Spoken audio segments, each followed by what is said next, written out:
Everybody, it's August 24th, 2017. I think this is the first posting since post the eclipse, which again was an important spiritual marker. Share a couple other old messages that were kind of about me a little, for me. Have some good things like they all do within them that make them all wonderful and beautiful. And I've mentioned this before on the blog for those, and maybe on a video for those who think these are just poems that I come up with. Again, they're not. Some of them sound like they're coming from me. Those are like prayer form. They, like, especially in later ones, they start out like my soul praying, but then they get a reply in the middle. Or soon after the beginning. But these things just come through me. Something was planted within me, like a lot of recent ones are, that are they're like seeded in me as I sleep, and then I ask to recall them and they come out. Some that just come through me spontaneously now. But they're all from elsewhere out there. So if you can't believe that, that's fine. Just accept them for what they are. Something cool and neat and beautiful. That's why Jesus said to Pilate, when Pilate asked him, what authority, or what are these miracles, these things that you do? And Jesus said, said to give them righteous judgment. He said, judge me not, but give them righteous judgment. In other words, leave him out of the loop and just accept them for what they are. Wonderful, incredible events and occurrences. If your faith is weak enough, or too weak, or insufficient, that's as much as you can give to them, fine. And there's no problem with that. But they were of him, and they were through him. He was a conduit for God. I'm a conduit for his word. And I'm not the only one in the world. There are actually people out there. I don't know if everybody reads this. I use this each day too. This is Jesus Calling. It's backwards on here. And by Sarah Young. It's a very good book as well. But hers are the same thing as these messages, except they come forth to her more in a conversational tone.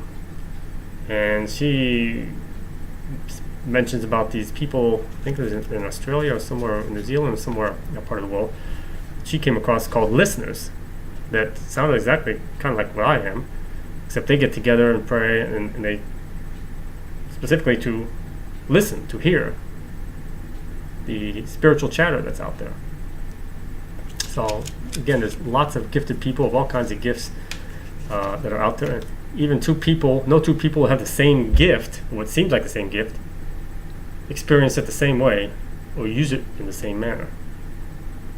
Because we're all different, and we all have different purpose, specific purpose. We all have everybody in the world has the same general purpose, to experience, to live and grow in God's light, learn about him, and to help others do the same, so we can all get to the light. And then we all have a specific purpose. Maybe a one-time thing in the entire life of a purpose they have. Like somebody who's just very low-key, living their life, and some disaster happens, and they're called and moved to go help out or save one particular person's life, and they disappear into the crowd. That was their specific purpose, or one of them. Others might be a lifelong thing. So you have to ask for that. You have to ask for the Lord to learn what that is. And then you have others that are gifted, like me and many others out there, that have multiple gifts that we're called upon to serve him however which way he needs us to serve him. We are his lump. He's the potter. We're just a lump of clay. He transforms us, molds us into continually changing us into what he needs us to be. And we should not fight him, especially if you realize you have a gift. Learn about it. Ask to learn about it. Don't waste it. You're given the gift for a reason. Don't waste it. Okay, that said, I'll read one of these, or both of them, then I'm going to speak about sins of the flesh. Okay, this is again early on, first year. This has been number 52, which probably puts me in early part of 2009, I believe. Reclusive domain, what can one gain from closing self off of what lies aloft? Skewed vision of what lies ahead, once alive, long since dead. Who can trust? Who can know the truth of it all? What lies beyond the pall? Exquisite blindness lifted away, painful ugliness held at bay. Weren't you with me so long ago, before I took that fatal blow? Foggy memories long forgotten, empty carcasses around all rotten.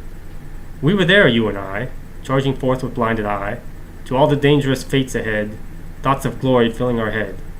Brothers in arms we were together, broken apart our earthly tether, spirits renewed in different places, taken upon us each these different faces. She was in our heart, in our thoughts always, loved her so for countless days. So many years gone by since that day, never made it, lost in the fray. If you find her, please let her know, it was not my plan that I should go. God willing, time will come again, her loving arms shall hold me, and then our love shall once more soar free to the place where we all can be, together again for all time, never depart the heavenly rhyme.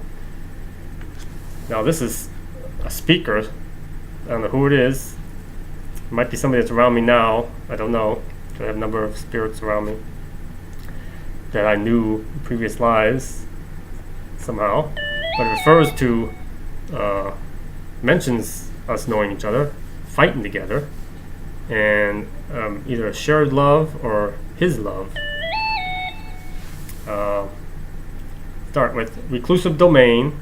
Again, that would be heaven. What can one gain from closing oneself off of what lies aloft? In other words, what can we gain from shutting ourselves off from that which God gives us continuously? What we get when we do that is a skewed vision of what lies ahead. Once alive, long since dead.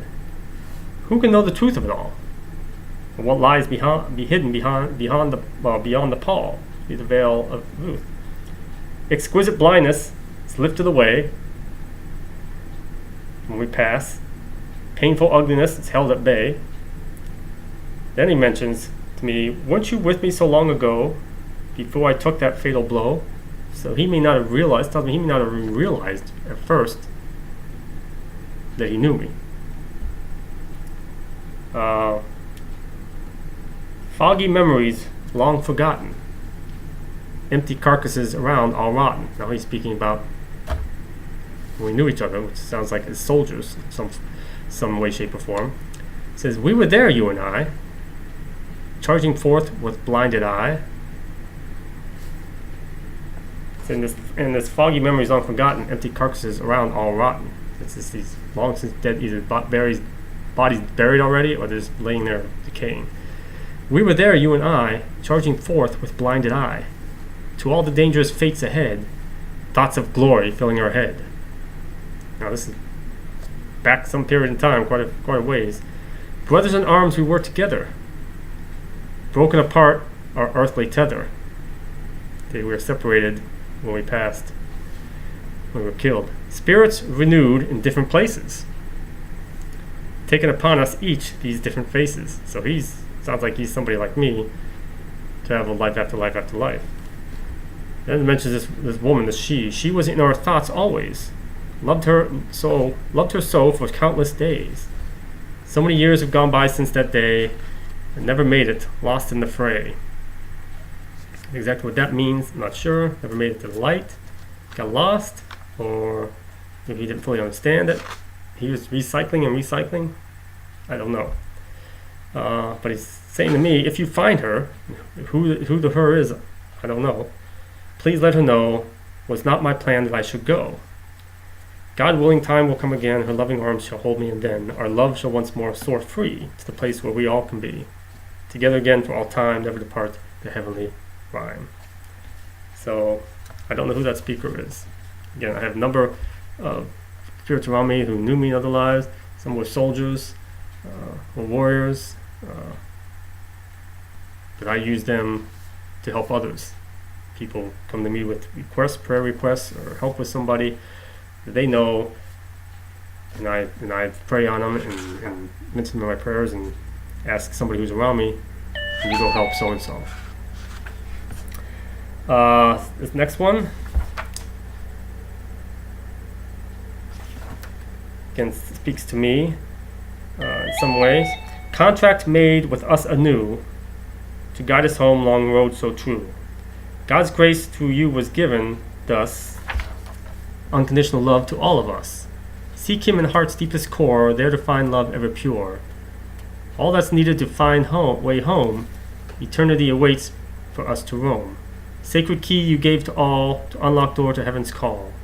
Holy Mother's love has no bounds, lifts us high above earthly grounds, never more fearing all life's harms, safe within your loving arms.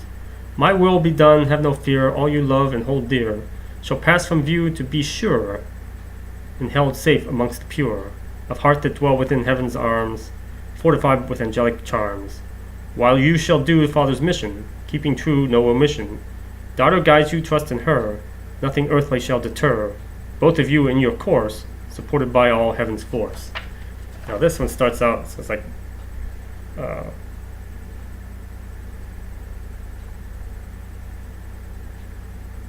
not me speaking, but either it's the Holy Spirit or the messenger delivering a message from Jesus.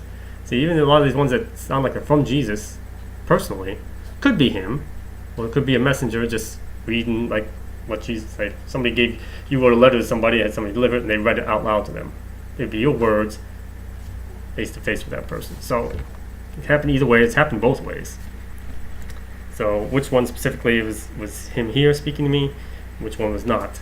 I know he has talked to me outside and touched me with his grace in my heart one time, lifted me right off the bed. So he will find a way to communicate to you. Just as we have multiple ways to communicate with each other in this physical world, he has way more ways to communicate with us and spiritually.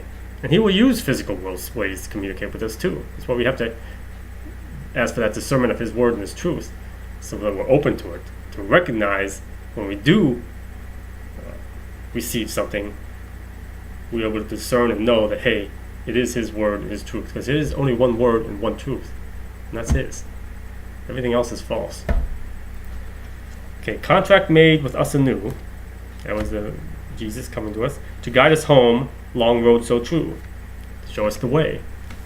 God's grace through you was given, thus, unconditional love to all of us. So actually, this may be my spirit speaking out to him. God's grace through you, through Jesus, was given, thus, unconditional love to all of us. I'm telling everybody to seek him, or the Spirit speaking, they're talking to me, seek him in heart's deepest core. It's where he dwells, his true church. There to find love ever pure, where he dwells. All that's needed to find way home, that's all that's needed. Find your way home.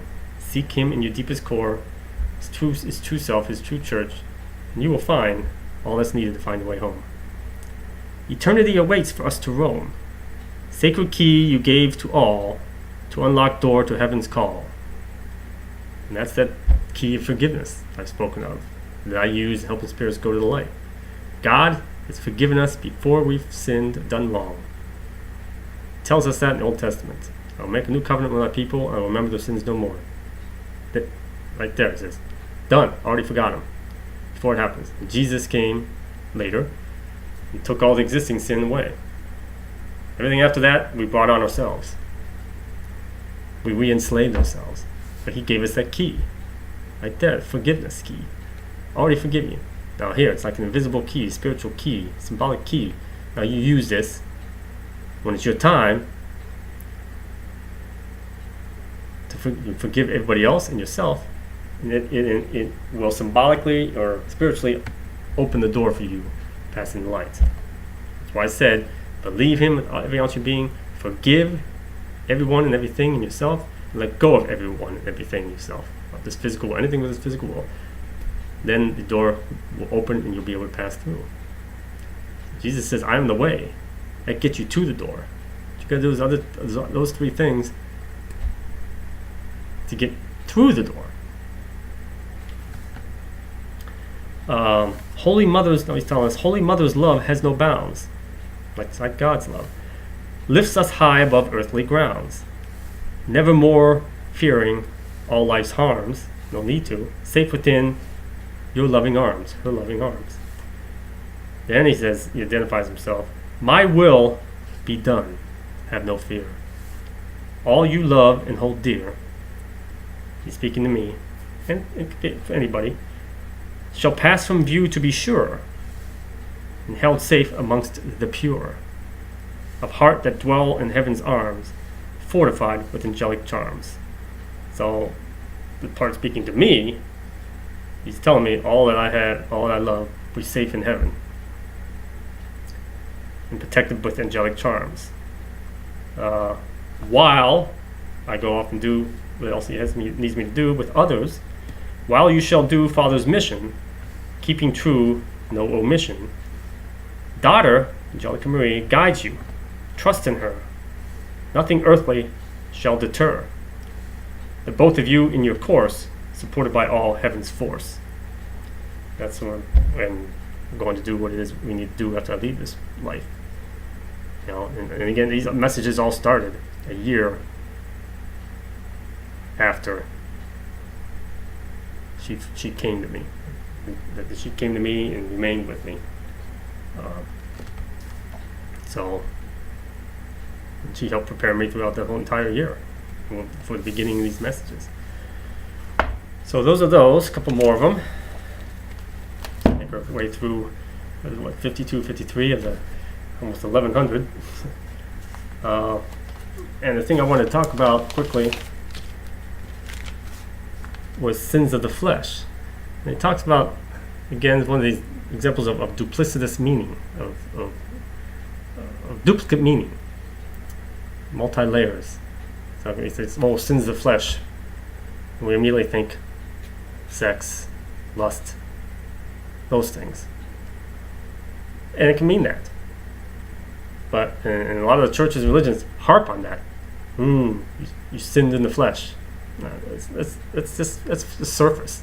It's just the tip of the iceberg. You know, and we will sin that way because we're human. We're human. But what's more speaking of sins of the flesh, sins of life, sins of this world. The flesh is this world. We have the flesh of our body. We also have the flesh that is this world. This world is flesh, the flesh. So all sins of the flesh are anything in this world. Hate, resentment, everything that's on the Ten Commandments. Greed, selfishness, corruption, vanity, on and on and on and on. Those are all sins of the flesh. So you could be abstaining from the actual sins of the flesh, body flesh, be doing all those other ones, you're still committing sins of the flesh. So anything wrong, any sin that's in this world, being human, is a sin of the flesh. Plain and simple. Anything against any of this creation that he's given us, this immense precious gift of the earth we live on in life, is a sin of the flesh. So that's what he's talking about. That's a good example of more than one meaning to something that's spoken of in the Bible. And that's pretty much everything that's in the Bible. There's at least two meanings. That's why Jesus used parables. So those who had eyes but could not see, ears but could not hear, thought it was a cute little story. But those who had eyes that were seeking to see, or could see, and ears that was seeking to hear or could hear, will get the deeper meanings. So again, to do that, ask for discernment. Discernment of his wisdom and his knowledge, to see things as he sees them, as he means them, intends them, and discernment of his word and his truth. So you can perceive what is from him and what is not from him. With that, bless everybody with a good rest of your day, wherever you're at in the world, and God bless.